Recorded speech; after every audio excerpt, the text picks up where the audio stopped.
We rarely notice when attachment begins. It doesn't come with fireworks or grand declarations. It creeps in softly in laughter, shared, in comfort felt, in the small moments where we say to ourselves, this feels like home. But attachment is not love.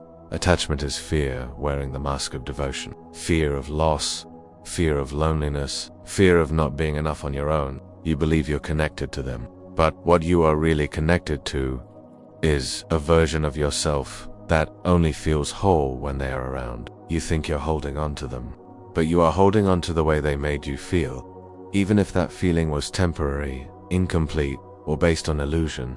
And until you see the difference, you'll stay trapped in loops of longing, resentment, and heartbreak, mistaking emotional dependence for intimacy.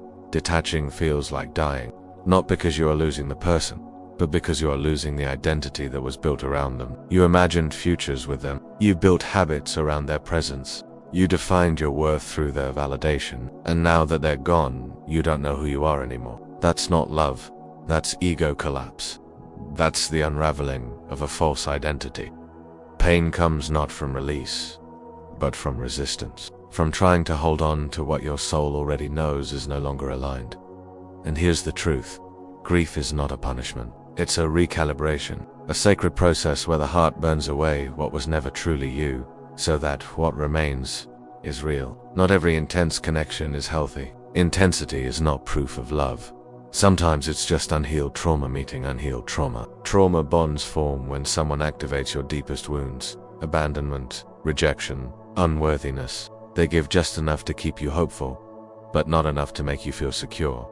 And that push-pull dynamic, that roller coaster of highs and lows, it's not passion, it's survival mode. You're not addicted to them. You're addicted to the chemicals your body releases in response to the chaos they create. True love feels safe. It feels peaceful. It doesn't leave you questioning your value. So when you detach, you're not walking away from love. You're walking away from illusion, from fantasy, from the hope that chaos might eventually feel like home. This is the question your ego fears the most. Who are you when you're not chasing them? When you're not obsessing, over-analyzing, checking their socials, replaying old memories like broken records? Who are you when your energy isn't wrapped around someone else's story? You may not have the answer yet, and that's okay. But detachment begins when you're willing to face the silence they left behind and sit in it long enough to hear your own voice again. You are not the reflection in their eyes. You are the witness behind your own. And when you finally look inward, without trying to be seen by someone else, you rediscover the most important relationship you've ever had. The one with yourself. Every time you ignored your needs to keep them close, you abandoned yourself. Every time you forgave them for the same hurt, you whispered to your soul, you don't matter. Every time you made excuses for their behavior, you traded self-respect for false security. This is not judgment. This is recognition. Because we've all done it.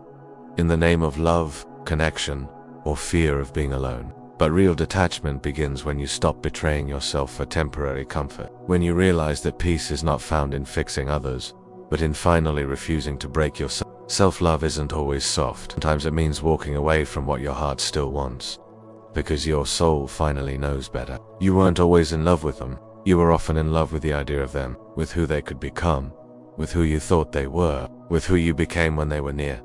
Fantasy is powerful. It fills in the gaps. It creates meaning where there was confusion. It makes pain look romantic and neglect feel poetic. But reality doesn't lie. Reality is in the patterns, in how they treated you when no one was watching, in whether they showed up consistently, not just when it was convenient. To detach, you have to let the fantasy die, to say goodbye not just to the person, but to the story you told yourself about what could have been. Because healing begins when truth replaces illusion. You don't have to hate them to let go. You don't need a dramatic ending or a clear villain. Sometimes, the most painful relationships end with a whisper, not a scream. Detachment is not cruelty. It's compassion turned inward. It's choosing peace over potential, reality over illusion, self-worth over obsession. You're not being heartless. You're being honest. You're finally choosing you. Something beautiful happens when you truly detach. The energy that once went into overthinking, waiting, chasing, explaining, returns to you. You have space again. Mental space, emotional space, spiritual space, and in that space, your true self begins to re-emerge. Not the version of you that was trying to earn love, but the version that knows they already are love. You begin to write your own story, not centered around someone else, but rooted in your purpose, your voice, your inner peace. Detachment isn't the end. It's the beginning of wholeness, of clarity, of self-respect. You'll rise again, and when you do, you'll carry wisdom, not wounds. You were never incomplete. That was the lie. The idea that you needed someone to complete you. That love was something to chase, beg for, or earn. That's not truth. That's programming. You were always whole. The love you craved was never about them. It was a reflection of the love you needed to give yourself. And now, you return to yourself. Not bitter, not broken, but better. Better because you faced the pain. Better because you didn't run.